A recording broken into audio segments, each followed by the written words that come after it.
হর্ষদ মেহতা। কিছুদিন আগে লাকি ভাস্কর মুভির এক্সপ্লেনেশন তো সবাই দেখেছো, যেখানে এই নামটার প্রশ্ন করেছে সবার মাঝে।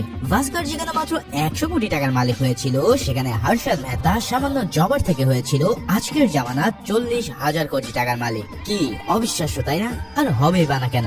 1992 সালে সে ছিল দুনিয়ার টপ ধনী ব্যক্তিদের একজন। আজকের স্ক্যাম 1992 ওয়েব সিরিজের এক্সপ্লেনেশনে আমরা সেই গল্পটাই জানবো যে কিভাবে হর্ষদ মেহতা এত টাকা কামিয়েছিল। তো চলো আর প্যাচাল না বাড়িয়ে শুরু করি আজকের ধুমধুমার লেভেলের এক্সপ্লেনেশন।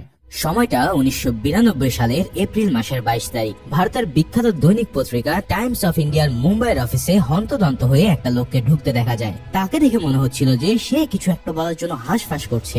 অফিসের সিনিয়র এডিটর RK লাখানের সাথে দেখা করার পর সেই লোকটা খুব তাড়াহুড়া করে নিজের পরিচয় দেয়। শারদ বিল্লারি নামের এই ব্যক্তিটি ছিল ভারতের সবচেয়ে বড় ব্যাংক SBI এর একজন কর্মকর্তা। শারদ মিস্টার লক্ষণকে বলে যে তার কাছে খুব ভিতরের এমন একটা খবর আছে যেটা পুরো ভারতকে কাঁপিয়ে দিতে পারে। এই অবস্থা দেখে টাইমস অফ ইন্ডিয়ার বিজনেস এডিটর কিরণ আগারওয়ালের কাছে তাকে পাঠিয়ে দেওয়া হয়। সে কিরণের অফিসে ঢুকে চেয়ারে বসা মাত্রই হাঁসফাঁস করে বলতে শুরু করে যে SBI একটা বড় ফ্রড হয়ে গেছে।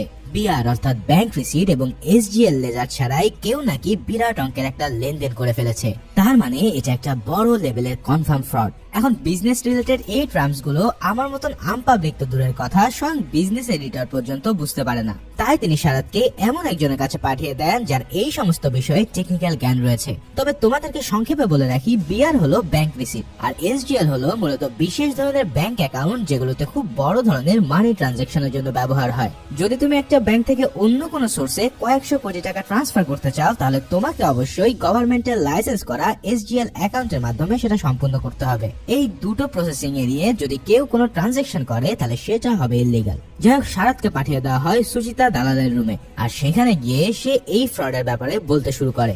সে বলতে থাকে যে SBL ব্যাংক থেকে 500 কোটি টাকার বিশাল বড় ফ্রড হয়ে গেছে, তাও আবার বিআর এবং SGL ছাড়া। এখন সুচিতা দালাল এই ব্যাপারে টেকনিক্যাল জ্ঞান থাকায় সে সহজেই ব্যাপারটা বুঝে যায়। তাই সে এবার জিজ্ঞেস করে এই ফ্রডের পিছনে তাহলে কে রয়েছে। তারপর শারদ যেই নামটা বলে সেটা শুনে সুচিতার হুঁশ পুরো উড়ে যায়। সেই ব্যক্তির নাম হর্ষদ মেহতা, যে কিনা ওই সময়ের শেয়ার মার্কেটের বিগ বুল। এখন এই নাম শুনে সুচিতার কপাল কেন উপরে উঠে গিয়েছিল সেটা আমরা এই সিরিজে জানতে পারবো। তো চলো এবার শুরু করি একদম প্রথম থেকে, অর্থাৎ কে এই হর্ষদ মেহতা আর সে কিভাবেই এই শেয়ার মার্কেটের ডন হয়েছিল তা জেনে আসি।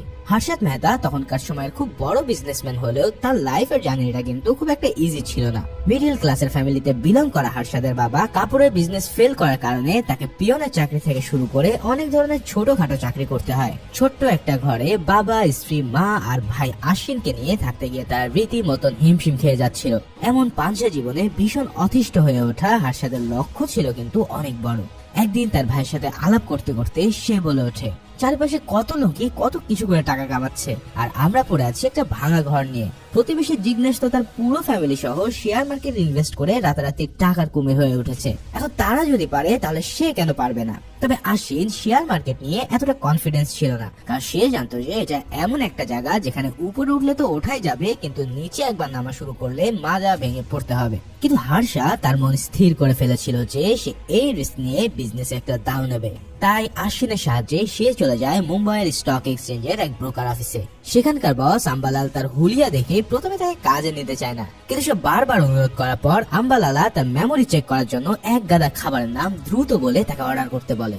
এটার কারণ হলো শেয়ার মার্কেটের ব্রোকার বা জবারদের কাছে এই মেমোরি খুবই তাগড়া হতে হয়, কেননা খুব অল্প সময়ের মধ্যে তাদেরকে বিভিন্ন ক্যালকুলেশন, ফিগার ইত্যাদি মনে রেখে ক্লায়েন্টদেরকে সেটা বলতে হয়। এখন এত দ্রুত কথাগুলো শুনে হর্ষদ কিন্তু একটা খাবারের নাম ছাড়া বাকি সবগুলো খাবারের নাম বলতেই সক্ষম হয়। এই সব দেখে আম্বালালা বুঝতে পারে যে না, এই ছেলের মধ্যে আসলে দম আছে। তাই সে পরের দিন সকালে তার অফিসের সিনিয়র জবার ভূষণের সাথে হর্ষদকে দেখা করতে বলে, কারণ হর্ষদও একজন জবার হওয়ার জন্যই অ্যাপ্লাই করেছিল। জবাররা আসলে শেয়ার মার্কেটের এক ধরনের ইনভেস্টর যারা ব্রোকারদের শেয়ার ডিলারের কাছে কেনা বেচা করে দেয়। এখন এই ব্যবসাটা যে রিস্কি তা তো তোমরা বুঝতেই পারছো, কারণ শেয়ারের প্রাইস কখন কোন দিকে যাবে সেটা বলা খুবই কঠিন। তবে হর্ষদের কথা হলো রিস্ক হ্যাঁ তো ইশক হ্যাঁ। তাই সেই ছোট্ট রিস্কটা নিয়ে পরের দিন থেকে নিজের স্টক মার্কেটের লাইফের জার্নি শুরু করে দেয়। ভূষণের সাথে তার দেখা হয় বোম্বে স্টকের দালাল স্ট্রিটে। হ্যাঁ, ঠিকই শুনেছো, আমেরিকায় যেমন আছে ওয়াল স্ট্রিট, ঠিক তেমনি ভারতের মুম্বাই স্টকে আছে দালাল স্ট্রিট। ভূষণের কাছ থেকে হর্ষদ শেয়ার মার্কেটের বেশ অনেক খুঁটিনাটি জেনে নেয়। ভূষণ তাকে পুরো মাছের বাজারের মতন একটা জায়গায় নিয়ে দাঁড় করায়। শেয়ার মার্কেটের ওই জায়গাটা একটা বক্সিং রিং এর মতো ছিল, তাই এটাকে বলা হতো জবার রিং। তার মতন হাজার হাজার জবার সেখানে প্রাণপণের ডিলারদের কাছে শেয়ার বেচার চেষ্টায় লেগে আছে। আবার কেউ কেউ অন্যান্য জবারের কাছ থেকে লো প্রাইসে প্রফিট শেয়ার কিনে নিচ্ছে। প্রথমে এমন হট্টগোলে হর্ষদ পুরোই হতভম্ব হয়ে দাঁড়িয়েছিল। পরে ভূষণের কথা হুঁশ ফেরার পর সেও নিজে শেয়ার বেচা শুরু করে দেয়। তবে প্রথম দিনে হর্ষদ 25,000 টাকার স্টক বিক্রি করতে সক্ষম হয়েছিল।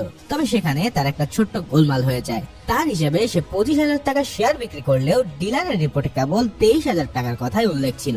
তাই ব্রোকার আম্বালালার অফিসে তার ডাক পড়ে।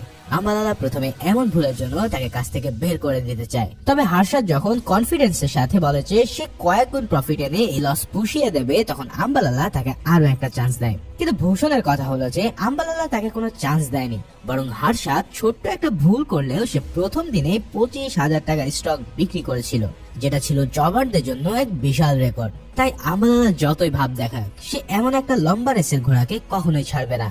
ভূষণের কথায় কনফিডেন্স পেয়ে হর্ষদ জোরে সোরে তার জবারের কাজ শুরু করে দেয়। দেখতে দেখতে সে 1 বছরের মধ্যে দালাল স্ট্রিটে সবচেয়ে সাকসেসফুল জবারের মধ্যে একজন হয়ে ওঠে। তার কাছ থেকে প্রফিটেবল শেয়ার কেনার জন্য অন্যান্য জবাররা পর্যন্ত লাইন ধরে থাকতো। কিন্তু এটা তো কেবল শুরু, খেলা এখনো বহুত বাকি আছে বস। একদিন নিউজ পেপার পড়তে গিয়ে হর্ষদ এবং ভূষণ খেয়াল করে যে প্রিমিয়ার অটো নামের একটা কোম্পানি তাদের গাড়ির দাম বাড়াতে চলেছে। এই কোম্পানির শেয়ার প্রাইস কিন্তু গত 1 সপ্তাহ ধরে চড়া দামে বিক্রি হচ্ছিল। তার মানে কোম্পানির ভিতরের কেউই গাড়ির প্রাইস বাড়ার খবরটা লিক করে দেওয়ায় শেয়ারের প্রাইস উপরের দিকে চলে গেছে। ভূষণ তখন বলে এই ধরনের ট্রেডিং কে বলা হয় ইনসাইড ট্রেডিং, যেটা ইন্ডিয়ার বাইরে অন্যান্য দেশে একদম ইললিগাল। এখন হর্ষদও তার গোল পূরণ করার জন্য যে কোনো লিমিট পর্যন্ত যেতে রাজি ছিল। সে এবার ওয়ার্কারদের সাথে কোনোভাবে আঘাত করার প্ল্যান করতে থাকে, যাতে ভিতরের খবর জানতে পেরে সে ইনসাইড ট্রেডিং করতে পারে। মানে বসের প্ল্যানটা কিন্তু ছিল অনেক উপরে ওঠার। ভূষণের সাথে সে বিভিন্ন কোম্পানির অফিস আর কারখানায় ঘোরার পর তার একটা ট্রেড ইউনিয়নের পাওয়ারফুল নেতার সন্ধান পায়, যাকে সব ওয়ার্কাররা বস মানত। ডক্টর দাদা স্যাটাম নামের এই লোকটা অদতে ডক্টর হলেও সে ছিল ট্রেড ইউনিয়নের বস। হর্ষদ তার চেম্বারে গিয়ে প্রথমে তাকে শেয়ার মার্কেট আর ওয়ার্কারদের রিলেশন বোঝানোর চেষ্টা করে, কিন্তু দাদা স্যাটাম তার কিছুই বুঝতে না পেরে স্রেফ বকবক মনে করে তাকে সোজা বের করে দিতে চায়। ঠিক তখনই হর্ষদ মক্ষম কথাটা তার সামনে তুলে আনে। প্রিমিয়ার অটো নামক কোম্পানিটার শেয়ারের প্রাইস বাড়ার পিছনে দায়ী খবরটা কিন্তু কোনো একটা ওয়ার্কারে লিক করেছিল, কিন্তু তাতে ওয়ার্কার্স ইউনিয়নের কোনো লাভ হয়েছে কি? পেট ভরেছে তো কেবল ব্রোকার আর মার্কেট ইনভেস্টরদের। তাই হর্ষদ স্যাটামকে বলে তাকে শুধু কোম্পানির ভিতরের খবরগুলো তার এনে দিতে হবে। কোথায় প্রোডাকশন বাড়ছে, কোথায় সমস্যা হচ্ছে, কিংবা শ্রমিকরা হরতাল করছে কিনা, এই সব খবরই শেয়ার মার্কেটকে কন্ট্রোল করার জন্য যথেষ্ট। তাই যদি স্যাটাম তাকে সাহায্য করে তাহলে প্রফিটের একটা অংশ সে পাবে এবং সেটা চলে যাবে ওয়ার্কার্সদের ফান্ডে। স্বাভাবিকভাবেই স্যাটাম এই লোভনীয় অফারে লাফিয়ে লাফিয়ে রাজি হয়ে যায়। তারপর থেকে হর্ষদ যখন কোনো কোম্পানির ব্যাপারে নেগেটিভ খবর পেত, তখনই খুব কম প্রাইসে সেই কোম্পানির শেয়ার কিনে রাখতো। তারপর যখনই কোম্পানির ব্যাপারে কোনো পজিটিভ খবর লিক হতো, সাথে সাথে সেই শেয়ারের প্রাইস হু হু করে বেড়ে যেত। আর হর্ষদের আগে থেকে কিনে রাখা সব শেয়ার বেচে দিয়ে সে লালের লাল হয়ে যেত। বুঝতেই পারছো একদম প্রথম থেকেই হর্ষদের মাইন্ডসেট কেমন ছিল। এভাবে 1-2 বছরের মধ্যেই হর্ষদের বস আম্বালালার ব্রোকার কোম্পানি একদম আকাশে পৌঁছে যায়, আর হর্ষদও বেশ ভালো রকম কমিশন পেতে শুরু করে। তবে এবার সে উপলব্ধি করতে থাকে যে তারা যতই কমিশন কামাক না কেন, সকল প্রফিট তো নিয়ে যায় এই ব্রোকাররা। তাই এবার হর্ষদের টার্গেট নিজের ব্রোকার অ্যাকাউন্ট খোলা, অর্থাৎ এখন থেকে ইনভেস্টমেন্ট হবে তার, প্রফিট হবে তার, আর যা ইচ্ছা ট্রেড করার স্বাধীনতা তো থাকবেই। এভাবে ফাইনালি সে চাকরি ছেড়ে দেয়, আর এটা ছেড়ে দেওয়ার পরে সে চাকরি ছাড়ার সুবাদে একটা ফ্যামিলি পার্টি দেয়। এটা দেখে সবাই তো পুরোই অবাক, কারণ চাকরি ছাড়ার আবার কে পার্টি দেয়? যাই হোক, চাকরি ছেড়ে দেওয়ার পর সে নিজের জন্য নতুন ঘর ভাড়া করে নেয়, কারণ তাদের কাছে এখন একটা ভালো বাড়িতে থাকার মতো যথেষ্ট পয়সা আছে। এদিকে তার ভাই আশ্বিনকেও সে বিয়ে দিয়ে দেয় এবং বিয়ের পরে হর্ষদের সাথে সে ব্রোকার হিসেবে কাজ শুরু করে। হর্ষদ এতদিনে কেবল রিয়েল ইনসাইড ট্রেডিং এর মাধ্যমে প্রফিট কামিয়ে আসছিল, তবে সে এবার আরো বেশি লাভের আসার জন্য একটা ভয়ানক সিদ্ধান্ত নেয়। আলওয়ার ফার্মা নামের ছোট্ট একটা কোম্পানির খুব লো প্রাইসে শেয়ার কিনে সে ফেক নিউজ ছাড়িয়ে কোম্পানির শেয়ারের প্রাইস বাড়াতে চায়, যেহেতু ইতিমধ্যে দালাল স্ট্রিটের সবাই তাকে বিশ্বাস করত। কেন আজ পর্যন্ত হর্ষদ মেহতা যেই শেয়ার কিনতে তাদের বলেছে সেগুলোর সবার প্রাইসই হু হু করে বেড়েছে। তার মানে হর্ষদ এই সুযোগের কড়া লেভেলের ফায়দা লুটতে থাকে।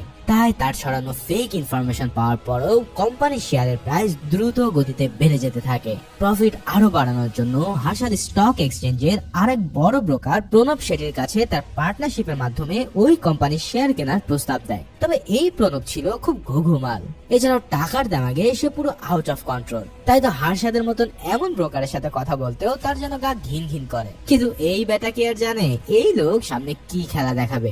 যাই হোক, এসব বলার পর প্রণব সাফ জানিয়ে দেয় যে এসব পেনি স্টক বা ছোট কোম্পানির শেয়ার কিনে সে হাত নষ্ট করে না। এসব শুনে হার্শাদ বুঝতে পারে যে তাকে এক প্রকার অপমানই করা হলো, তাই সে এবার শুরু করে আসল খেলা।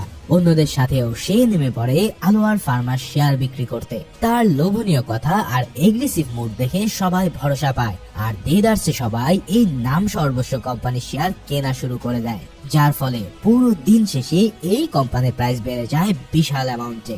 এই কাণ্ড দেখে তো সবার চোখ একদম কপালে উঠে যায়, কারণ আলিয়ার ফার্মার শেয়ার এখন 5 রুপি থেকে সোজা 20 রুপিতে উঠে গেছে। এভাবে বড় ধরনের প্রফিটের গন্ধ পেয়ে প্রণব শেঠিও সেদিন 50-50 পার্টনারশিপে হার্শাদের সাথে ইনভেস্ট করতে রাজি হয়ে যায়। কি বুঝতে পারলে তো, যতক্ষণ না পর্যন্ত তুমি খেলায় গোল না দিচ্ছ ততক্ষণ কেউ তোমাকে পাত্তা দেয় না। যাই হোক, সব মিলিয়ে হার্শাদের ব্রোকার লাইফ এখন তুঙ্গে। সে নিজের জন্য নতুন গাড়ি পর্যন্ত কিনে ফেলেছে। তবে এরপরে তার জীবনে আসে সবচেয়ে বড় ধাক্কা। প্রতিদিনকার মতনই একদিন জবার রিং এ ঢুকতে গিয়ে হার্শাদ হঠাৎ শুনতে পায় যে কেউ একজন চিৎকার করে বলছে স্টক মার্কেট ক্র্যাশ হয়ে গেছে।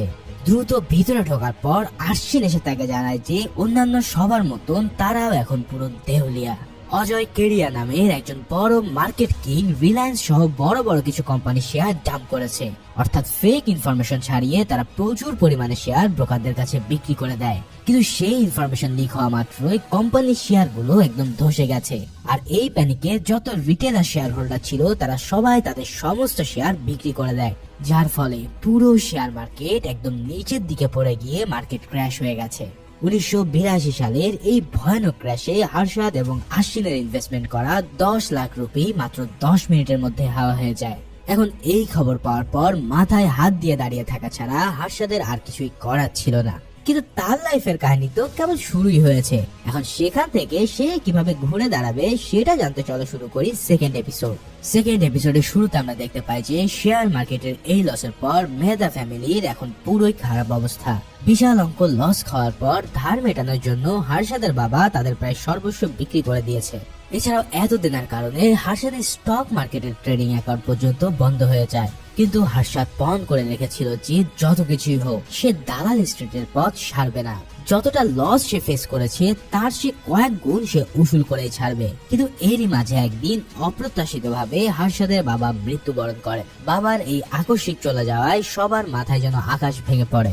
হার্শাদের ভাই আশ্বিনও চাকরি নিয়ে শ্রীলঙ্কায় চলে যেতে চায়। কিন্তু একদিন দালাল স্ট্রিটের বাইরে বসে নাস্তা করার সময় পুরাতন এক জবার হঠাৎ এসে তাকে বলে যে হার্শাদ ভাই, প্লিজ আমাকে কয়েকটা ইনভেস্টমেন্ট করার টিপস দেন, কারণ আপনি আমাকে যতবার ইনভেস্টমেন্ট করেছেন আমার ততদিনই লাভ হয়েছিল। এখান থেকেই হার্শাদের মাথায় আইডিয়া আসে যে তার কাছে যেহেতু টাকা নেই তাই শেয়ার মার্কেটে সে এবার কনসালটেন্সির ব্যবসা খুলে বসবে। আর এই কনসালটেন্সি ফার্মে যখন ক্লায়েন্টরা তার কাছে কনসালটেন্ট নিতে আসবে তখন তাদের টাকা দিয়ে সে ইনভেস্ট করবে। সো যেই ভাবা সেই কাজ, হার্শাদ এবার কনসালটেন্সি কোম্পানির নাম পর্যন্ত ঠিক করে ফেলে। গ্রোমোর নামক কোম্পানি স্টার্ট করার পর সে প্রথমে বেশ কিছু ইনভেস্টরের কাছে যায়। সবাই প্রথমে তাদের কাছে ইনভেস্ট করতে না চাইলেও দক্ষ ব্রোকার হওয়ার কারণে এই দুই ভাই মানুষকে ম্যানিপুলেট করার কাজটা খুব ভালো করেই জানতো। তাই তারা বেশ কিছু ইনভেস্টরকে রাজি করাতে সক্ষম হয়। এমনকি সুরেশ ভাই নামের মহাজনকে বুঝিয়ে সুঝিয়ে তারা নিজেদের ট্রেডিং অ্যাকাউন্টটা পর্যন্ত চালু করে ফেলে। মানে হার্শাদ মেহতা এবার আবারও পুরাতন ফর্মে ব্যাক করেছে। নিজের খোলা কনসালটেন্সি ফার্মের জন্য প্রথমে একটা ঘর ভাড়া করার পর তারা কিছু এমপ্লয়ি জোগাড় করে ফেলে। এরপর হার্শাদ আবারও চলে যায় প্রণব শেঠির কাছে। মার্কেটের ব্যাপক পরিচিতি থাকার কারণে প্রণব খুব ভালোভাবে ইনভেস্টমেন্ট জোগাড় করতে পারত। তাই সে হার্শাদকে বেশ কিছু ধনী ক্লায়েন্টের একটা পার্টিতে নিয়ে যায়, যেখানে হার্শাদ তাদেরকে 10 লাখ রুপি ইনভেস্ট করার জন্য রাজিও করিয়ে ফেলে। কিন্তু পার্টিতে বেহায়াপনা দেখার পর সে কিছু না বলে সেখান থেকে বেরিয়ে আসে, কারণ সে ছিল একজন প্রপার ফ্যামিলি ম্যান। এর জন্য প্রণব তাকে বকাঝকা করলেও হার্শাদ দেখিয়ে দেয় যে সে ইতিমধ্যে যথেষ্ট পরিমাণ ইনভেস্টমেন্ট জোগাড় করে ফেলেছে।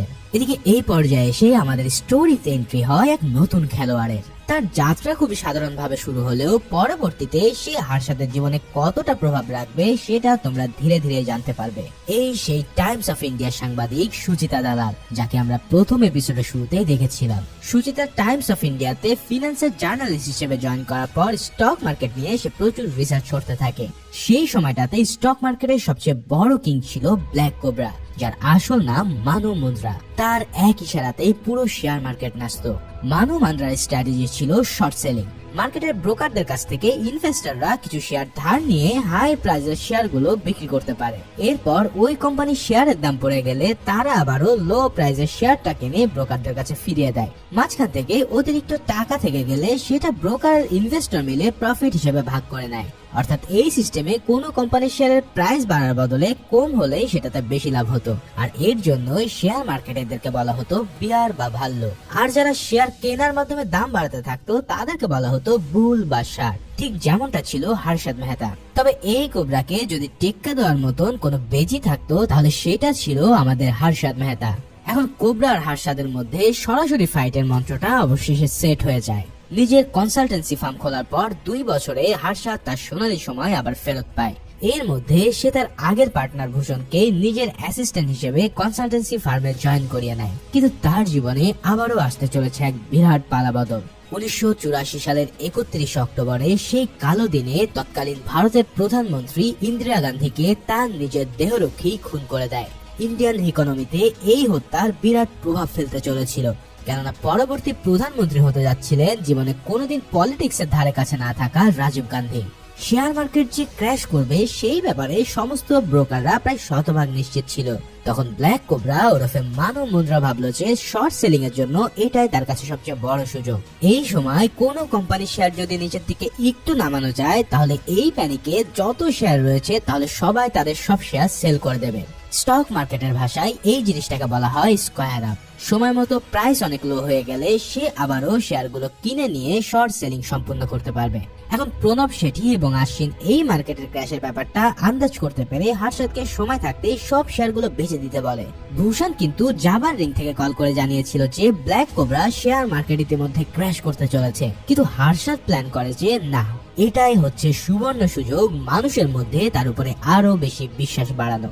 এখন যদি সে কোনো মতেন এই ক্র্যাশ বাঁচিয়ে মার্কেট উপরে রাখতে পারে তাহলে পুরো শেয়ার মার্কেটে কেবল একটা নামের উপরে চলবে, আর তা হলো বিগ বুল হর্ষদ মেহতা। তবে এই ক্র্যাশ থেকে বাঁচতে হলে হর্ষদকে ইনভেস্টমেন্ট করতে হবে হিউজ অ্যামাউন্ট। তাই সে তার সকল ক্লায়েন্টকে কল দিয়ে ইনভেস্টমেন্ট ম্যানেজ করা শুরু করে দেয়। সবাই তো শেয়ার সেলের জায়গায় কেনার কথা শুনে পুরো থ বনে যায়। তারা বলতে থাকে আরে এ লোক পাগল নাকি, মার্কেট তো ক্র্যাশ করবে। তবে হর্ষদ সবাইকে বলে যে আমার পার্সোনাল গ্যারান্টি রইল, যদি তোমাদের 1 টাকা আমি 5 টাকা করে দিতে না পারি তাহলে আমার নাম হর্ষদ মেহতা নয়। ঠিক এভাবে সে তার কনফিডেন্স দিয়ে সবার কাছে ইনভেস্টমেন্ট করা শুরু করে দেয়, যার ফলে সেদিন মার্কেট পড়া তো দূরে থাক, ইন্দ্রনের প্রাইস বাড়তে থাকে রকেটের গতিতে।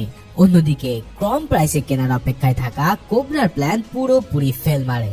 এই বিরাট ঝাটকার পর ব্ল্যাক কোবরা এবার সেটাকে পার্সোনালি নিয়ে ফেলে, আর সেই সুযোগ মতন হর্ষদ মেহতা টুটি চেপে ধরার জন্য অপেক্ষা করতে থাকে। একবার চিন্তা করো, কোনো কিছু পাওয়ার জন্য ভিশনটা আসলে কতটা জরুরি। আসলে রিস্ক না নিলে বড় কিছু করা কখনোই সম্ভব না। যাই হোক, ইন্দিরা গান্ধী মারা যাওয়ার 2 বছরের মধ্যে হর্ষদ তার কনসালটেন্সি ফার্ম থেকে কোটি কোটি টাকা লেনদেন করতে সক্ষম হয়। সে ইন্দ্রোল, জুরারি অ্যাগ্রো এবং স্পেক নামে 3টা কোম্পানিতে অনেক টাকা ইনভেস্টমেন্ট করে রেখেছিল, কিন্তু স্পেক কোম্পানির শেয়ারের প্রাইস ফল করার কারণে তাকে কোটি টাকা লসও ভোগ করতে হয়। আর এই সুযোগে ব্ল্যাক কোবরা তার লোকদেরকে শেয়ার মার্কেটে হর্ষদ মেহতার নামে ফেক নিউজ ছড়ানোর কাজে নেমে পড়ে। স্পেক কোম্পানির লসের পিছনে তারা হর্ষদকে দায়ী করে তার উপর থেকে ইনভেস্টরদের বিশ্বাস তুলে নেওয়ার একটা প্ল্যান করে। কিন্তু হর্ষদ তো একবারে কাঁচা খেলোয়াড় না, তাই নিজের নেচার থেকে সে আগে খবর পেয়ে যায় যে ব্ল্যাক কোবরা তার রেপুটেশন নষ্ট করতে চলেছে। এতক্ষণ হয়তো তোমরা বুঝতে পারছো যে এই মার্কেটে রেপুটেশনই সব, কেননা হর্ষদের কথাতেই সবাই চোখ বন্ধ করে শেয়ার কিনে ফেলতো। যাই হোক, নিজের রেপুটেশন আরো বেশি স্ট্রং করার জন্য হর্ষদ এবার চালে অন্য চাল। কোবরার বেয়ার গ্যাং সেটা করার আগেই হর্ষদ তার সমস্ত এমপ্লয়ীদের বেতন সহ নিজের ফার্মের যত পাওনা বাকি ছিল সবকিছু নিজের পকেট থেকে অ্যাডভান্স পে করে দেয়। আর এটা করার ফলে পুরো মার্কেটে তার দিকে কেউ আঙ্গুল তুলে পর্যন্ত তাকাতে পারে না। সেই সাথে সাথে পুরো মার্কেটে ছড়িয়ে যায় যে হর্ষদ মেহতার কাছে ফান্ডের কোনো অভাব নেই, আর সে কারো টাকা মেরে খাওয়া লোক না। এভাবে কোটি টাকা লস খেয়েও হর্ষাদ তার রেপুটেশন ঠিকই ধরে রাখে, আর এবারও কোবরার প্ল্যান একবারে মাঠে মারা যায়। তাহলে হর্ষাদ আর কোবরার মধ্যে কি এখন ডিরেক্ট ফাইট হতে চলেছে? চলো সেটা জানার জন্য শুরু করি থার্ড এপিসোডের শুরুতে আমরা দেখতে পাই হর্ষাদ মেহতা এখন ব্ল্যাক কোবরাকে ছাড়িয়ে আরো উঁচু লেভেলের বাঘা রাঘব বলদের সাথে ব্যস্ত। তার কাছে এখন এসব কোবরা টোবরার কোনো পাত্তাই নেই। প্রথমে একজন জবার, এরপর সেখান থেকে ব্রোকার, তবে এবারের হর্ষাদের চাওয়া যেন আরো উপরে। এতদিন হর্ষাদ কেবল ইন্ডিভিজুয়াল ক্লায়েন্টের কাছ থেকে ইনভেস্টমেন্ট নিয়ে স্টকে ঢেলেছিল, কিন্তু একজন সিঙ্গেল পার্সনের কাছে কতই বা বড় অ্যামাউন্ট থাকতে পারে। তাই এবার হর্ষাদের নজর সেই সব কোম্পানির দিকে যাদের লিকুইড মানির কোনো অভাব নেই, যেমন অয়েল, গ্যাস, ব্যাংক ইত্যাদি। মানে এখন তার ইচ্ছে হচ্ছে ইনস্টিটিউশনাল ইনভেস্টমেন্টে। আসলে শেয়ার মার্কেটে রিটেলার হচ্ছে আমজনতা, কিন্তু আসল খেলা খেলে এই ইনস্টিটিউশনাল ইনভেস্টররা। কেননা তাদের কাছে যেই পরিমাণ টাকা থাকে তা দিয়ে মাত্র কয়েক মিনিটে পুরো মার্কেটের হুলিয়া চেঞ্জ করে দেওয়া কোনো ব্যাপারই না। তাই হর্ষাদ এবার সব বড় বড় কোম্পানিকে তার গ্রোমোর কোম্পানির মাধ্যমে শেয়ারে ইনভেস্ট করা শুরু করে দেয়, যার ফলে কয়েক মাসের মধ্যেই হর্ষাদের অ্যাকাউন্ট এতটাই ফুলে ফেপে উঠেছে যা কল্পনার বাহিরে। কেননা এখন কোন কোম্পানি শেয়ার ওঠানোর জন্য যত টাকা লাগবে তার সবই আছে হর্ষাদের কাছে। তবে তার জানি যে এখানে থেমে থাকবে না তা তো তোমরা আন্দাজি করতে পারছো। হর্ষাদের এতদিনের বিজনেস ইন্টারেস্ট এক ধাক্কায় অন্যদিকে ঘুরিয়ে দেয় অজয় কেডিয়া নামের এই অ্যারোগ্যান্ট স্টক হোল্ডার। এই কেডিআই কিন্তু 1982 সালের পুরো স্টক মার্কেট একাই ধসিয়ে দিয়েছিল। সেও ছিল সেই ব্ল্যাক কোবরা গ্যাংয়েরই এক লোক। হর্ষাদ তার সাথে পরিচিত হতে গেলে সে ভীষণ অ্যাটিটিউড দেখিয়ে তার কার্ডটা পর্যন্ত ওয়েট্রেসের কাছে ফেলে দেয়। এত বড় অপমান সহ্য করার পর হর্ষাদ তো আর কোনোভাবেই বসে থাকার পাত্র ছিল না। প্রণব শেঠির কাছ থেকে সে জানতে পারে অজয় কেডিয়ার এই অ্যাটিটিউডের আসল রহস্য। আসলে মার্কেটে যে যত বড় আর যার কাছে টাকার খনি আছে তার মধ্যে এমনই অ্যাটিটিউড জন্মায়। অজয় কেডিয়াও তার ব্যতিক্রম ছিল না, কারণ সে সামলাতো শেয়ার মার্কেটের চেয়েও বিরাট বড় এক খেলার মাঠ, যার নাম মানি মার্কেট। শেয়ার মার্কেটে যেমন মানুষ শেয়ার ইনভেস্ট করে, ঠিক তেমনি বড় বড় ব্যাংক মানি মার্কেটে সরকারি বন্ড কিংবা গভর্নমেন্ট সিকিউরিটিতে ইনভেস্ট করে। কারণ নিয়ম অনুসারে ব্যাংকের কাছে অতিরিক্ত ক্যাশ টাকা চলে গেলে সেন্ট্রাল ব্যাংকের কাছে তার কিছু অংশ জমা দিতে হয় অথবা সিকিউরিটি বন্ড কিনে রাখতে হয়। এখন কোন ব্যাংকের কাছে ক্যাশ টাকা বেশি হয়ে গেলে তারা কেন্দ্রীয় ব্যাংকে টাকা জমা দেওয়া এড়ানোর জন্য অন্য ব্যাংক থেকে সিকিউরিটি বন্ড কিনে নেয়। আবার কোন ব্যাংকের সিকিউরিটি বন্ড বেশি হয়ে গেলে তারা ক্যাশ টাকার জন্য বন্ডগুলো বিক্রি করে দেয়। আর এভাবেই ব্যাংকগুলো নিজেদের মধ্যে লেনদেন করে। শেয়ার মার্কেটের মতোই মানি মার্কেট এই সাপ্লাই চেইন কন্ট্রোল করতো মানি ব্রোকাররা। তারা সব ব্যাংকে খোঁজ রেখে ব্যাংকগুলোর জন্য ডিল ম্যানেজ করে, আর এই প্রক্রিয়ায় দুই পক্ষেরই কিছুটা প্রফিট পায়, যেখান থেকে একটা বড় অংশ ব্রোকারেজ হিসেবে ব্রোকাররা নিজেদের কাছে রেখে দেয়। অজয় কেডিয়া ছিল তাদেরই মধ্যে একজন। ব্যাস, হর্ষাদের এবার মানি মার্কেট এন্ট্রি নেওয়ার ভূত চেপে বসে। প্রথমে সে তার ফার্মের সমস্ত এমপ্লয়ীদেরকে মানি মার্কেটের ট্রেডিং সম্পর্কে ভালোভাবে বুঝিয়ে দেয়। সিরিজের শুরুতে আমরা যে এসজিএল এবং বিআর এর ব্যাপারে জেনেছি সেগুলো এই মানি মার্কেটেরই সবচেয়ে গুরুত্বপূর্ণ দুটো পার্ট। বড় বড় ব্যাংকের কোটি কোটি টাকার বন্ডগুলো যখন নিজেদের মধ্যে বিক্রি করে তখন এসজিএল অ্যাকাউন্টের ঝামেলা এড়াতে তারা বিআর রিসিভ দেয়। কারণ এত বড় সংখ্যক সিকিউরিটি বন্ড এক ব্যাংক থেকে অন্য ব্যাংকে আনা নেওয়াটা বিশাল ঝামেলার ব্যাপার ছিল। তার উপর প্রায় সব ব্যাংকই খুব কম সময়ের জন্য সিকিউরিটি বন্ড কিনে সেই বন্ডগুলো আবার ফেরত দিয়ে দেয়। আর এর জন্যই ব্যাংকগুলো অন্য ব্যাংকে গাড়ি বোঝাই করে সিকিউরিটি বন্ড পাঠানোর বদলে সিম্পলি একটা রিসিপ্ট লেনদেনের প্রমাণ হিসেবে দিয়ে দেয়। সেটাকে বলা হয় বিআর বা ব্যাংক রিসিপ্ট। লেনদেনের মেয়াদ শেষে বিআর ফেরত দিয়ে আবার টাকাও নেওয়া যেত। যাই হোক, মানি মার্কেটে ইনভেস্ট করার ডিসিশন নেওয়ার পর হর্ষাদ প্রথমে সিটি ব্যাংক অফ ইন্ডিয়ার ফিনান্স অফিসার কৃষ্ণ ত্যাগীর সাথে দেখা করে, কিন্তু ত্যাগী তাকে এক কথায় ফিরিয়ে দেয়। কারণ মানি মার্কেটের ডিলাররা নতুন কাউকে মানি মার্কেটে ঢুকতে দিতে চায় না। আর আগে থেকেই ত্যাগীর পার্সোনাল ব্রোকার ছিল অজয় কেডিয়া। এরা দুজনেই ব্ল্যাক কোবরার সাথে মিলে বিয়ার কার্টেল চালাতো। হর্ষাদ ত্যাগীর কাছ থেকে রিজেক্ট খেয়ে এবার চলে যায় ব্যাংক অফ আমেরিকায়। সেখানকার ট্রেজারি চিফ নীরাজ চোপড়ার সাথে সে একটা অ্যাপয়েন্টমেন্ট সেট করার চেষ্টা করে, কেননা সে এই মার্কেটের আসল কাহিনী তখনই জানতে পারবে যখন খোদ এই মার্কেটের কেউ তাকে সব জানাবে। কিন্তু নীরাজের তখন বিমানের একটা ফ্লাইটে মাদ্রাজ যাওয়ার কথা ছিল। হর্ষাদ তখনই সেই একই প্লেনে নীরাজের পাশের সিটটি বুক করে ফেলে। মানে বোঝো একবার, হর্ষাদের কাছে সুযোগ আসার মানে হলো সেটাকে সে নিয়েই ছাড়বে। নীরাজের পাশের সিটে বসতে বসতে সে তার সাথে কাকতালীয় ভাবে দেখা হওয়ার ভান করে ভাব জমিয়ে ফেলে। নীরাজ তাকে বলে সিটি ব্যাংকের ত্যাগী আর তার দলবল মিলে পুরো মার্কেট দখল করে রেখেছে। বিদেশি মালিকানাধীন হওয়ায় তাদের কাছ থেকে বিরাট অ্যামাউন্টের ফান্ডের সাহায্যে তারা যে কোনো মুহূর্তে সিকিউরিটি বন্ড কিনে লেনদেন করতে পারত, যার ফলে অন্যান্য ব্যাংকও তাদের কাছ থেকে বন্ড কিনতে বাধ্য হয়, যার ফলে পুরো মানি মার্কেটে এদের রাজ চলে। তখন হর্ষাদ বলে ওঠে যে যদি সিটি ব্যাংক এমন একটা গ্যাং বানাতে পারে তাহলে আমরা কেন পারবো না। আমরা ছোট ছোট কিছু ব্যাংকে একত্রিত করে তাদের মধ্যে সিকিউরিটি বন্ডের ডিলিংটা করিয়ে সিটি ব্যাংক থেকে কিছুটা ডিল কেড়ে নিতে পারি। এটা হলে মানি মার্কেটে সিটি ব্যাংকের প্রভাব কিছুটা হলেও কমে আসবে। মিরাজ প্রথমে একটু ইতস্ততা করলেও হার্ষাদের কথাটা ভেবে দেখার পর সে কিছু ব্যাংক ম্যানেজারের সাথে এই বিষয় নিয়ে মিটিং অ্যারেঞ্জ করে। এরপর থেকেই হার্ষাদ সেই ব্যাংকগুলোর মধ্যে বন্ডের ডিলিং শুরু করে দেয়। এদিকে বিয়ার কার্টেলের মতোই তাদেরও একটা গ্যাং তৈরি হয়, যাকে বলা হতো বুল কার্টেল। কিন্তু এভাবে ডিল করে তারা ছোটখাটো প্রফিট কামালেও বড় কোনো দাও মারতে পারছিল না, কারণ বাঘা বাঘা সব ব্যাংকগুলো ছিল সিটি ব্যাংকের হাতে। তাই মাস্টার মাইন্ড হার্ষাদ এবার প্ল্যান করে যে সে এই খেলায় সবচেয়ে বড় গুটিটা নিয়ে খেলা শুরু করবে। তাই সে চলে যায় মূলধনের দিক থেকে ভারতের সবচেয়ে বড় ব্যাংক স্টেট ব্যাংক অফ ইন্ডিয়াতে, যারা লোকাল ব্যাংক তো বটেই, বড় বড় বিদেশি ব্যাংকের সাথেও বন্ডের ডিলিং এর মাধ্যমে মানি মার্কেটের বিরাট একটা অঙ্ক লেনদেন করে থাকে। হার্ষাদকে পুরো অবাক করে দিয়ে এসবিআই এর ট্রেজারি ইনচার্জ কিমানি তাকে ব্রোকার হিসেবে রেখে দেওয়ার জন্য এক কথায় রাজি হয়ে যায়, কারণ তার রেপুটেশন ছিল যে সে তার ব্রোকার লাইফে নিজে লস খেলেও ক্লায়েন্টকে সে কখনো লস হতে দেয়নি। আর এখান থেকেই হার্ষাদ হয়ে যায় মানি মার্কেটের কিং। তার মানে কিসের কি প্রাইভেট ব্যাংক, হার্ষাদের হাতে আছে এখন ইন্ডিয়ার সবচেয়ে বড় ব্যাংকের আনলিমিটেড মানি। এদিকে মানি মার্কেটের কিং হয়ে যাওয়ার পরেও সে কিন্তু তার পুরাতন ডেরা অর্থাৎ শেয়ার মার্কেট ছেড়ে যায়নি। ব্যাংকের সিকিউরিটি বন্ডের ডিল করার সময় ঝামেলা কমানোর জন্য ব্যাংকগুলো তাদের ব্রোকারদের অ্যাকাউন্টে সব চেক জমা করে দিত। সেই সময়টা অ্যানালগ হওয়ার কারণে সিকিউরিটি ডিলিং ইস্যু হতে প্রায় 10 থেকে 15 দিন সময় লেগে যেত, ফলে এই সময়টায় পুরো টাকাটা ব্রোকারের অ্যাকাউন্টে পড়ে থাকতো। এখন এই লুপ হোলটাই হার্ষাদের মাথায় ঠাস করে ক্যাচ করে যায়। সেভাবে আরে হুদাই অ্যাকাউন্টে টাকা পড়ে থাকবে কেন, যদি এই টাকা ওই কয়দিনের জন্য শেয়ার মার্কেটে লাগিয়ে দিই তাহলে তো অন্যের টাকায় আমরাও বড় বড় দান মারতে পারবো, আর সময় হওয়ার আগে তাদের টাকা ব্যাক দিয়ে দিলেই তো ব্যাস সব ক্লিয়ার।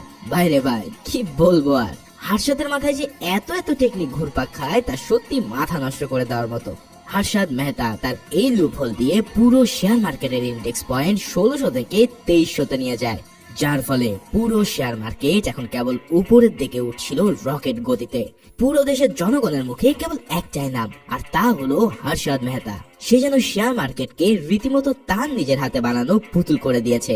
আর এখান থেকেই তাকে সবাই ডাকতে থাকে বম্বে স্টক এক্সচেঞ্জে দ্য বিগ বুল বলে। এদিকে হার্ষাদের এমন অবস্থা দেখতে পেয়ে যেই অজয় কেডিয়া তাকে 2 পয়সারও দাম দেয়নি সে পর্যন্ত ভয়ে কাঁপতে শুরু করে। কেডিয়া আর কোবরা সহ তাদের বিয়ার গ্যাংকের সার্কেলে সবাই মিলে প্ল্যান করতে থাকে যে কিভাবে হার্ষাদকে আটকানো যায়, কারণ হার্ষাদ ইতিমধ্যে তাদের লাভের ব্যবসায় সম্পূর্ণ পানি ঢেলে দিয়েছে। একসাথে শেয়ার আর মানি মার্কেটের 2 জায়গাতেই তার একচটিয়া আধিপত্য হয়ে যাচ্ছে। তবে এরই মাঝে হার্ষাদ মেহতা কিন্তু মানি মার্কেট থেকে টাকা কামানোর আর একটা গুপ্ত দরজা পেয়ে গিয়েছিল।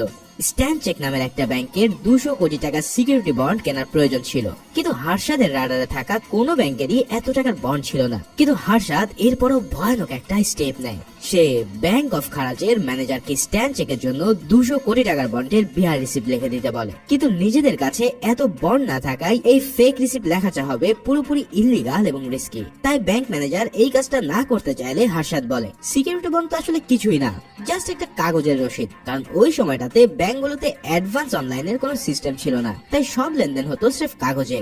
যদি খারাজ ব্যাংক স্ট্যান্ড চেককে 15 দিনের জন্য 200 কোটি টাকার বিয়ার রিসিপ্ট দেয় তাহলে সেই ব্যাংকে 200 কোটি টাকা জমা হয়ে যাবে। এরপর তারা সেই টাকাটা কোথাও ইনভেস্ট করে 15 দিনের মধ্যে 4 কোটি টাকা প্রফিট করে ফেলতে পারবে, আর সময় শেষ হয়ে গেলে টাকাটা আবার স্ট্যান্ড চেককে ফিরে দিয়ে বিহারও নিয়ে নিতে পারবে। জাস্ট চিন্তা করো, কোয়ের তেলে কই ভাজা বুঝি এগিয়ে বলে।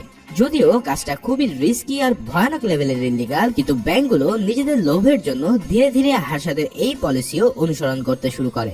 এই পদ্ধতিতে ব্যাংকগুলো যেই প্রফিট পেত হার্ষাদ সেটাকে ব্রোকারেজের সাথে মিলিয়ে বলতো ব্যাংকারেজ। তবে গন্ডগোল তো আর বেশি দিন চাপা থাকে না। 1990 সালে ভারতের রিজার্ভ ব্যাংক অফ ইন্ডিয়া ভারতের ব্যাংকিং সিস্টেমে প্রচুর ঘাপলা দেখতে পেয়ে কয়েকটা ব্যাংকের উপরে একটা অডিট জারি করে, যার বেশিরভাগই ছিল হার্ষাদের অধীনে। ওদিকে ত্যাগের সিটি ব্যাংক ছিল ধরাছোঁয়ার বাইরে, কারণ বিদেশি ব্যাংক হওয়ার কারণে তাদের উপরে অডিট করাটা ছিল বেশ রিস্কের বিষয়। একবার যদি তারা নাখুশ হয় তাহলে দেশের অর্থনীতিতে তার প্রভাব পড়তে পারে। তবে এরই মাঝখানে বড় খেলোয়াড় হিসেবে খেলতে চলে আসে সুচিতা দালাল। ব্যাংকিং সেক্টর এবং শেয়ার মার্কেটে সুচিতার বেশ ভালো কিছু সোর্স ছিল। তাদের বদলতে সে কিছু ব্যাংকের বিয়ার রিসিপ্ট নিয়ে ঘাপলার একটা রিপোর্ট টাইমস অফ ইন্ডিয়াতে প্রকাশ করে। এই রিপোর্ট পাবলিশ হওয়ার পরেই আরবিআই একদম নড়ে চড়ে বসে। যেই সিটি ব্যাংকে তারা কিছুটা ছাড় দিয়ে আসছিল তাদের উপর পর্যন্ত স্ট্রিক্ট গাইডলাইন তারা জারি করে। তবে আরবিআই এর এইসব গাইডলাইনের কারণে অজয় কেরিয়ার মতন ব্রোকাররা ধাক্কা খেলেও বিগ বুল হার্ষাদ মেহতার গায়ে তার একটুও আঁচ লাগেনি। হার্ষাদের মাথায় প্রতিটা ক্রাইসিসের জন্যই অদ্ভুত অদ্ভুত ব্যাকআপ প্ল্যান থাকতো। সেই প্ল্যান অনুসারে সে এবার খুদ সরকারের অধীনে থাকা বিভিন্ন কোম্পানিকে ব্যাংকের মাধ্যমে মানি মার্কেটে টাকা ইনভেস্ট করাতে রাজি করিয়ে ফেলে। অর্থাৎ এখন তার কাছে টাকার এক অফুরন্ত সোর্স চলে এসেছে। এই ইনভেস্টমেন্টের মাধ্যমে হার্ষাদ সরকারকে তো প্রফিট বানিয়েই দিত, আর সেই সাথে সাথে ট্রানজাকশনের সময় নিজের অ্যাকাউন্টে আটকে থাকা টাকাগুলো সে শেয়ার মার্কেটে ইনভেস্ট করে কোটি কোটি টাকার প্রফিট কামাতো। তার এক ইশারায় এখন পুরো শেয়ার মার্কেট কাঁপতে থাকে। দেখতে দেখতে তার নিজের সম্পদও প্রায় 14,000 কোটি টাকা ছাড়িয়ে যায়, আর সে হয়ে ওঠে ভারতের সবচেয়ে বড় ট্যাক্স পেয়ার। এদিকে তার প্রতিযোগীরা এমন উন্নতি দেখে হিংসায় জ্বলে পুড়ে মরা ছাড়া আর কিছুই করতে পারে না। কিন্তু হার্ষাদের এই সাকসেস স্টোরি কি এভাবে চলতে থাকবে, নাকি নতুন কোন টুইস্ট তোমাদের জন্য অপেক্ষা করছে? এখন সেটা জানার জন্য চলো শুরু করা যাক ফোর্থ এপিসোডের শুরুতেই দেখা যায় সুচিতা দালাল এখন পুরোপুরি হার্ষাদ মেহতার পিছনেই লেগে পড়ে আছে। হার্ষাদ কিভাবে শেয়ার আর মানি মার্কেটকে ম্যানিপুলেট করে কোটি কোটি টাকা কামিয়ে নিচ্ছে সেটা এক্সপোজ করাই ছিল তার একমাত্র উদ্দেশ্য। এর জন্য সে কিছুদিন আগে ডিজি নামের এক ব্রোকারের কাছ থেকে কিছু ইনফরমেশন জানতে গিয়েছিল। তবে তখন সেই লোকটা তাকে ফেরত দিলেও এবার সেই লোকটা নিজে এসে তাকে জানিয়ে দেয় যে হার্ষাদের এত বিশাল ফান্ডের সোর্স আসলে সরকারের অধীনে থাকা কোম্পানিগুলো। লোকটা সুচিতাকে যথাযথ প্রুফ হাজার করে দেওয়ার প্রতিশ্রুতি দেয়। হার্ষাদ সরকার আর ব্যাংকের টাকাগুলো শেয়ার মার্কেটে ইনভেস্ট করেছে ঠিকই, কিন্তু সেটা এক প্রকারের জুয়া ছিল। কারণ কোনোভাবে শেয়ার মার্কেট ক্র্যাশ করলে এক নিমেষেই সব টাকা গায়েব হয়ে যাবে, আর তখন হার্ষাদ কোথা থেকে এই টাকাগুলো ফেরত দেবে? এদিকে এত কিছুর পরেও হার্ষাদের বিজনেস রান একেবারে থেমে থাকেনি। প্রতি মুহূর্তে তার মাথায় নতুন নতুন বিজনেস আইডিয়া খেলা করত। হার্ষাদ এবার নিজের টাকা ইনভেস্ট করার বদলে বিভিন্ন কোম্পানিতে নিজের স্টেক নিয়ে কোম্পানির মালিকানার একটা অংশ নিজের নামে করে নিচ্ছিল। কোনো কোম্পানির শেয়ার কেনার পরেই শেয়ার মার্কেটে ওই কোম্পানির শেয়ার প্রাইস উপরের দিকে নিয়ে যাওয়াটা ছিল তার জন্য ডাল ভাত। শেয়ারের প্রাইস যত বাড়তো ততগুণ প্রফিট যেত হার্ষাদের পকেটে। সে এখন সাকসেসের চূড়ায় থাকলেও তার ভাই আশ্বিন কিন্তু কিছুটা বিপদের আভাস পাচ্ছিল।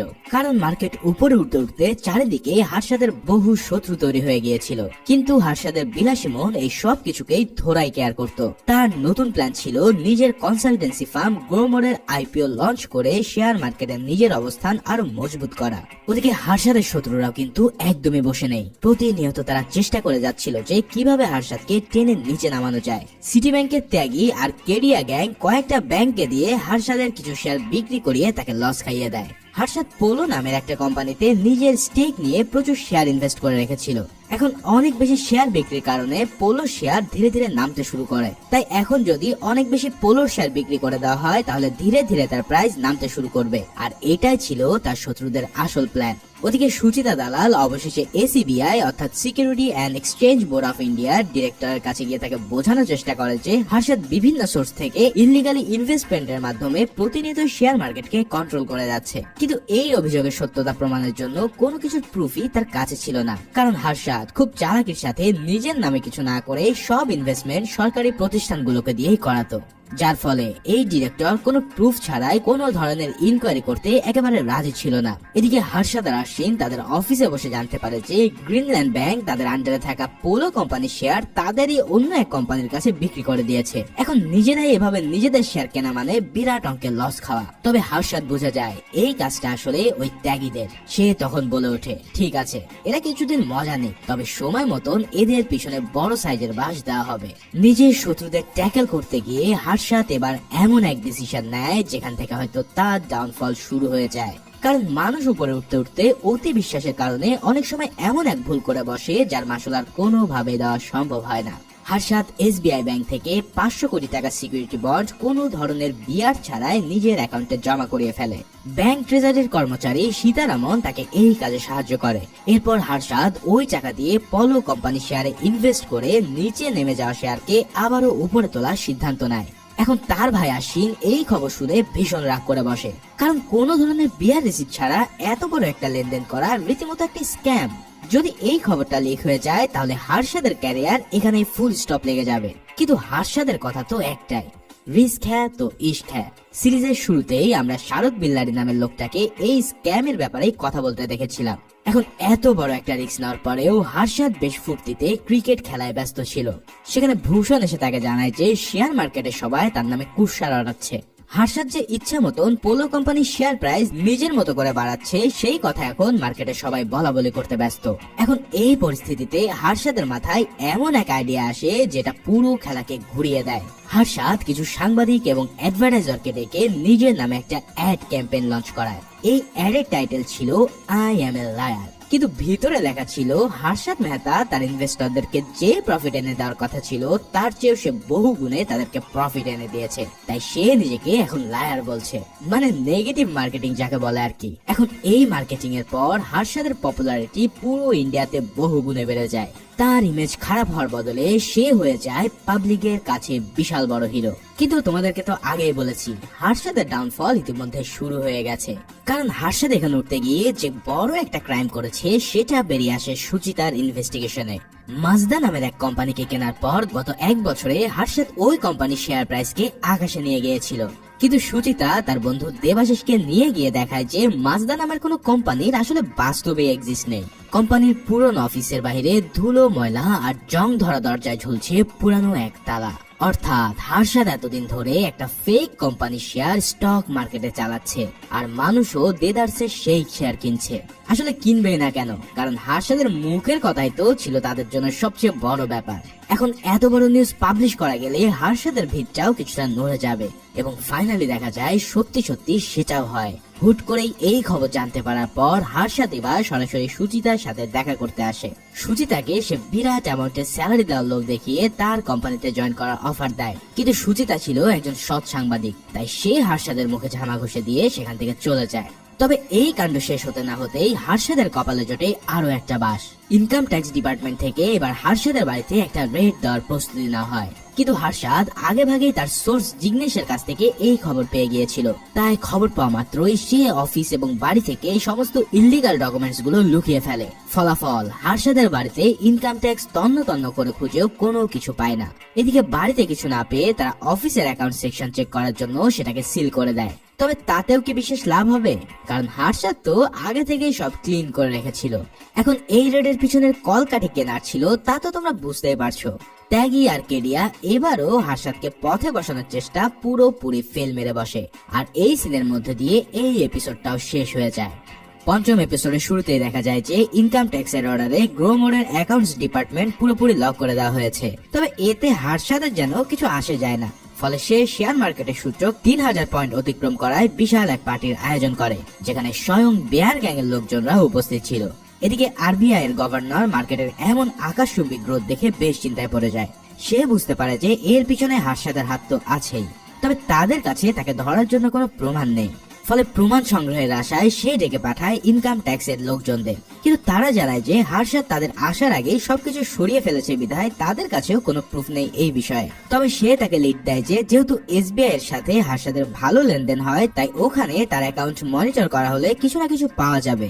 সেই কথা শুনে গভর্নর হার্ষাদ মেহতার এসবিআই এর ব্যাংকের পার্সোনাল অ্যাকাউন্টের স্টেটমেন্ট দেখার জন্য নিয়ে আসতে বলে, কিন্তু এই স্টেটমেন্ট দেখে তো তার চোখ কপালে উঠে যায়। সে দেখতে পায় যে এখানে প্রতিটা ট্রানজাকশনই প্রায় কোটি টাকার উপরে।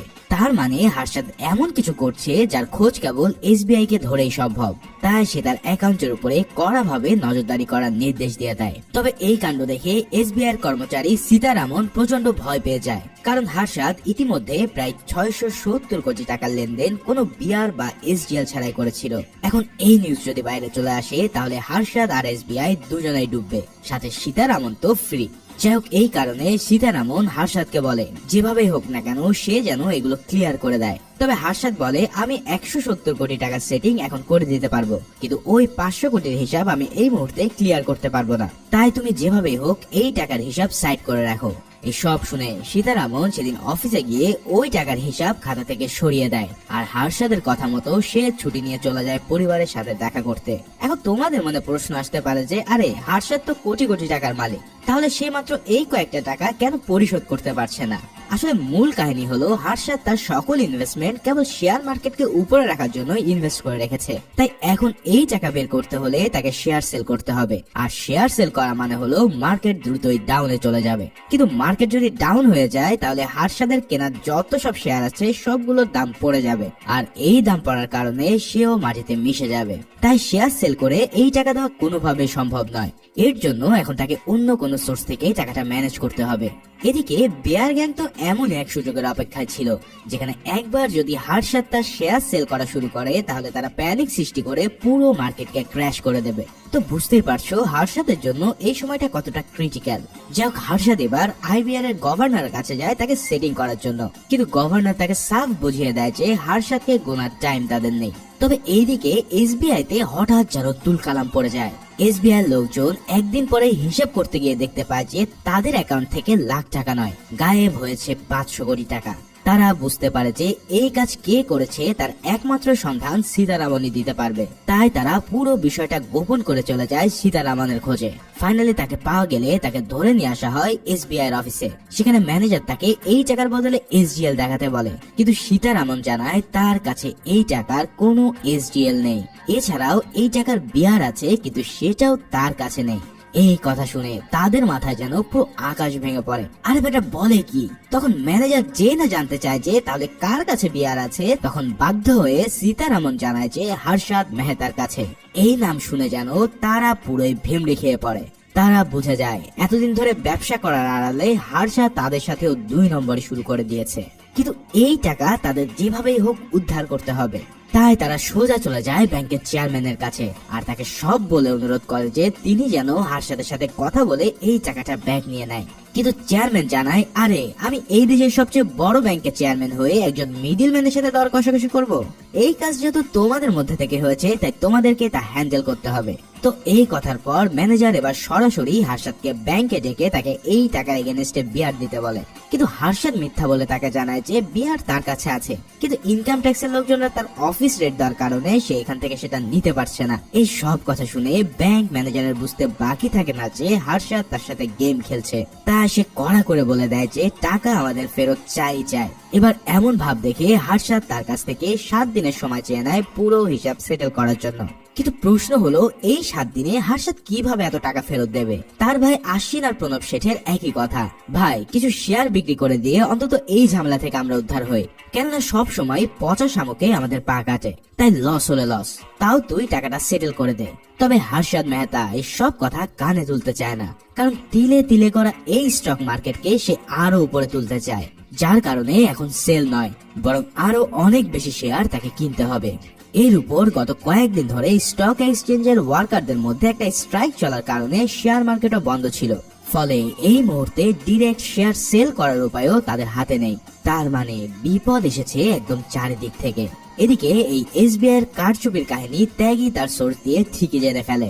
তাই তারা এবার প্ল্যান করতে থাকে যে এটাই সুযোগ মার্কেটকে নিচে নিয়ে আসার। এই মুহূর্তে হর্ষাদের 500 কোটি টাকা ম্যানেজ করতে হলে তাকে শেয়ার সেল করতে হবে, আর এটা করার ফলে মার্কেট যখন ডাউন ট্রেন্ডে চলে আসবে তখন তারা পুরো মার্কেটে ধস নামিয়ে দেবে। তার উপরে স্ট্রাইক চলার কারণে এত বড় শেয়ার বিক্রি করতে হলে কেবল সিটি ব্যাংকের কাছে তাকে তা বিক্রি করতে হবে। ফলে এখানেও হর্ষাদ মারা খাবে কড়া লেভেলের। তাই সবাই অপেক্ষা করতে থাকে যে কখন হর্ষাদ এসে তাদের পা ধরবে। কিন্তু হর্ষাদের যে কোন কোন পর্যায়ে কানেকশন ছিল সেই ব্যাপারে তাদের কোনো ধারণাই ছিল না। দিল্লির এক ক্ষমতাধর ধর্মগুরুর সাথে হর্ষাদের খুব ভালো যোগাযোগ ছিল। এই স্বামীজি কিন্তু কর্পোরেট মার্কেটের সাথে খুব ভালো কানেকশন রাখতো, কারণ সে ছিল স্বয়ং প্রধানমন্ত্রীর অফিসের political channel. National housing bank নামের আরেক ব্যাংক থেকে স্বামীজির সাহায্যে হর্ষাদ 500 কোটি টাকার বিয়ার পেয়ে যায়। এবার সেই বিয়ার নিয়ে সে সোজা চলে যায় এসবিআই তে, আর তার সকল পেমেন্ট সে ক্লিয়ার করে দেয়। এই বিয়ার রিসিট পেয়ে এবার এসবিআই অফিসাররা যেন খুশিতে গদগদ হয়ে পড়ে। তাদের বুক থেকে যেন এক বিশাল বড় পাথর নেমে যায়। এত বড় একটা ধাক্কা সামলানোর পর এসবিআই এবং হর্ষাদ দুপক্ষই সেটা নিয়ে আর কোনো জল ঘোলা না করে সেটাকে চেপে যায়। কিন্তু রাইভাল গ্যাংরা তো আর এই বিষয়ে বসে নেই। ত্যাগীদের দল কোনোভাবে বুঝতে পারছিল না যে কিভাবে হর্ষাদ এত বড় অ্যামাউন্ট শেয়ার বিক্রি ছাড়াই জোগাড় করতে পারলো। কিন্তু ত্যাগীর মাথায় তখনও হর্ষাদকে ফাঁসানোর একটা আইডিয়া ছিল। হর্ষাদ কিন্তু এসবিআই এর সাথে এক ধরনের ফ্রডই করেছিল। এখন ধরা পড়ে গেছে, এই কারণেই তাকে টাকাটা ফেরত দিতে হয়েছে। ফলে ব্যাপারটা ডিসমিস হয়ে গেলেও যে ইল্লিগাল পথটা হার্ষাদ বেছে নিয়েছিল সেটা যদি লিক হয় তাহলে তার রেপুটেশন ধুলোয় মিশে যাবে। তাই পুরো বিয়ার গ্যাং মিলে হার্ষাদকে ফাঁদে ফেলার পুরো প্ল্যান দাঁড় করিয়ে ফেলে। এই কারণে এসবিআই তে তাদের একজন খাস লোকের প্রয়োজন ছিল যে এই তথ্যটা বাইরে লিক করতে পারে। কি চিনতে পারছো তো? এই সেই শারদ বিল্লা, যাকে কিনা এই সিরিজের আমরা সবার প্রথমে দেখেছিলাম। তার মানে এই খবর লিক করার পিছনে আসলে মূল ছিল ত্যাগী এবং তার বিয়ার গ্যাং। তার মানে বুঝতে পারলে তো, এই খবর পাবলিশ হয়ে গেলে হার্ষাদের সাথে কি হতে চলেছে। তাহলে হার্ষাদ কি পারবে তার এই রেপুটেশন বাঁচিয়ে রাখতে? আর শেয়ার মার্কেটই বা শেষ পর্যন্ত কোথায় গিয়ে থামবে? খেলা কিন্তু এখনো অনেক বাকি। আর এই সাপে নেউলে খেলার ফাইনাল পর্বগুলো নিয়ে আসতে চলেছে সেকেন্ড পার্টের এক্সপ্লেনেশন। 2-3 দিনের মধ্যেই তোমরা পেয়ে যাবে এই সিরিজের 6 থেকে 10 এপিসোডের এক্সপ্লেনেশন, যার লিঙ্ক পেয়ে যাবে কমেন্ট ও ডেসক্রিপশনে। তো সে পর্যন্ত ভালো ও সুস্থ থাকো। ধন্যবাদ।